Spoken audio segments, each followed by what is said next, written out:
YouTubers.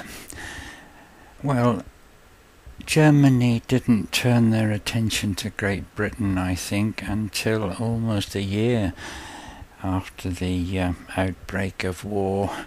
I think then they sent bombers to London to soften us up, but as far as we were concerned where I lived, things were just the same. The war was a long way away, and as children we had no concept of what war was like.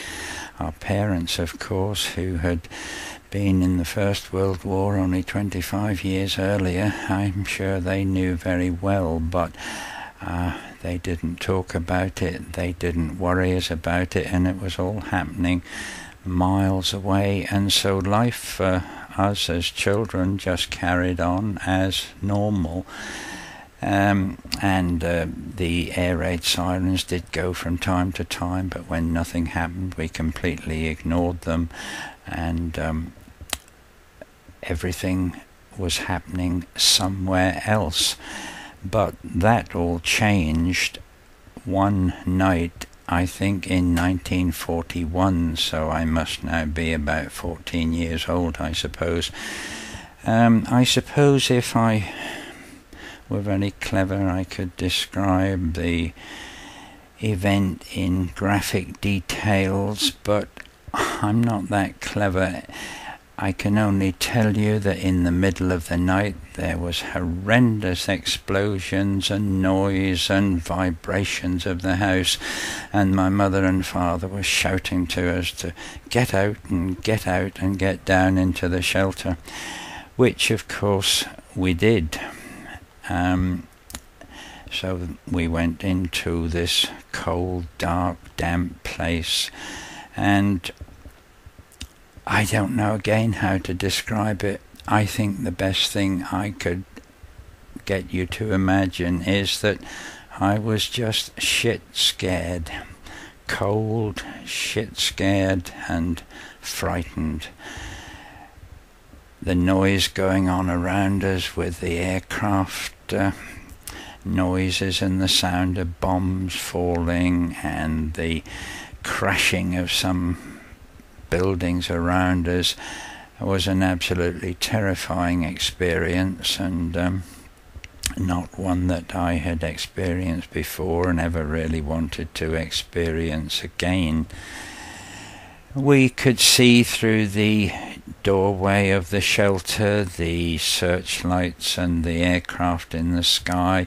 You could see tracer bullets coming from fighter aircraft as they had been called into action to fight off the enemy, and the bigger bombs were dropped from larger aircraft, obviously, and the smaller bombs were thrown at us through these dive bombers, which, as the frightening noise on the front end of this little video chat. And that's another sound like the air raid siren that still gives me goose pimples. I can't really remember how long the raid went on. It seemed like it was all night, and I dare say that it was. And when we came out of the shelter in daylight, of course we didn't know what we were going to see. We imagined that the whole our house and the whole of the street would have been complete rubble, but it wasn't. As far as we could see, our house was intact.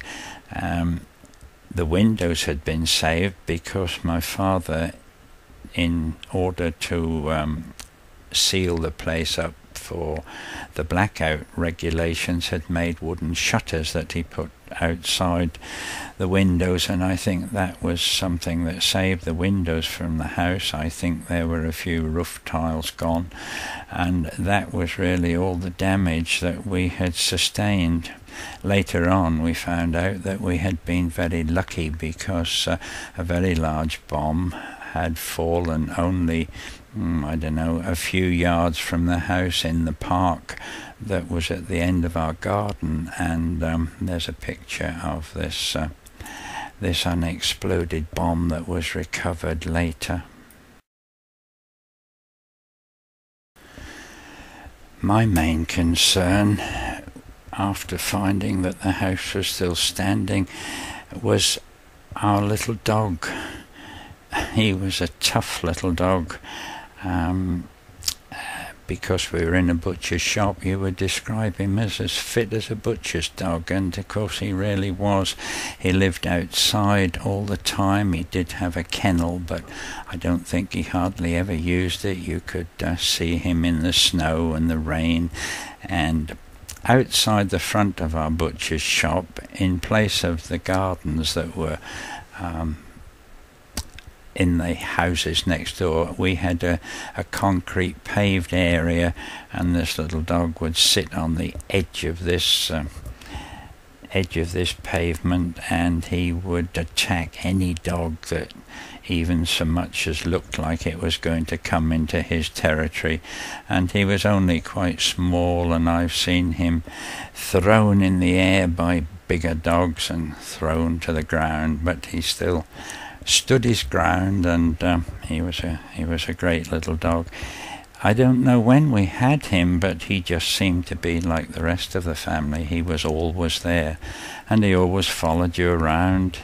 In the summertime, all of us boys, we spent a lot of time just swimming in a river which was many, many miles away, and he would run with us on our bicycles, and when he got fed up with doing that, he would disappear, but he was always at home when you got home, and so he was like most family pets. He was a great little dog, and so I was very concerned about him.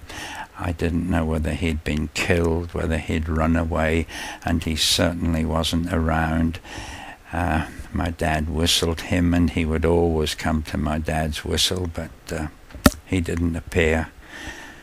And I found him cowering in a corner at the back of what I suppose we would call a garage, really. It was open at one end and closed at the other, and I didn't know whether he was alive or dead, but he was alive and just terrified and shivering, and I picked him up, and I don't think he'd ever been picked up before. I certainly had never picked him up, and I was surprised how heavy he was.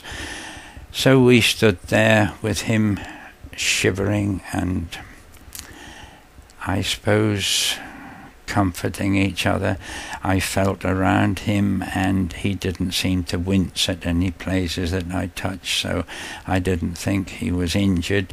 And I suppose gradually the warmth passed between us, and you could describe us, I suppose, now as veterans.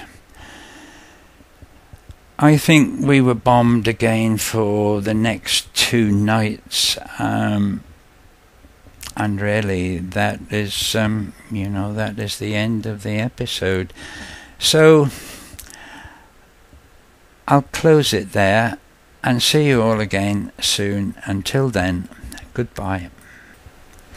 I've just decided I'll put a little very out of focus picture of our little dog for you to see, and I forgot to tell you that I was going to put some music on the end for you to listen to, and it's music recorded, I believe, by Alan Lomax as he was touring around America, I think in the 1950s or thereabouts, and it's recordings of inmates of a Texas prison. I hope you'll enjoy it, but you've obviously got the stop button if you don't.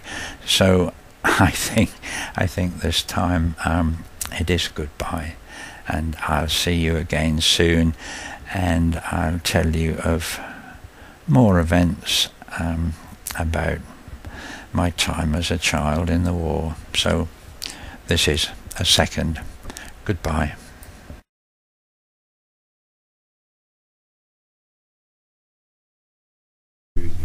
Flatweed now on the ramp, you wasn't, John? That's right. We used to rock, that's when we called it rockin' dead easy. That's right. You're working, everybody working together.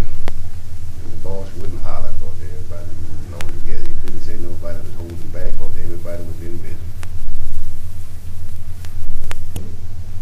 Start off, John.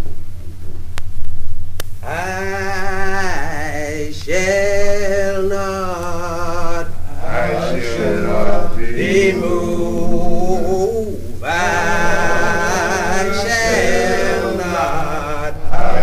not be moved, just like a tree that's planted by the water. Oh, I shall not be moved. On my way to heaven, I shall not be moved.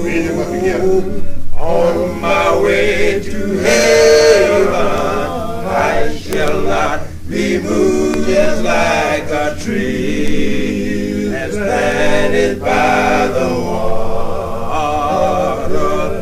Oh, I shall not be moved. I shall not be moved. I shall not be moved, just like a tree that's planted by the water.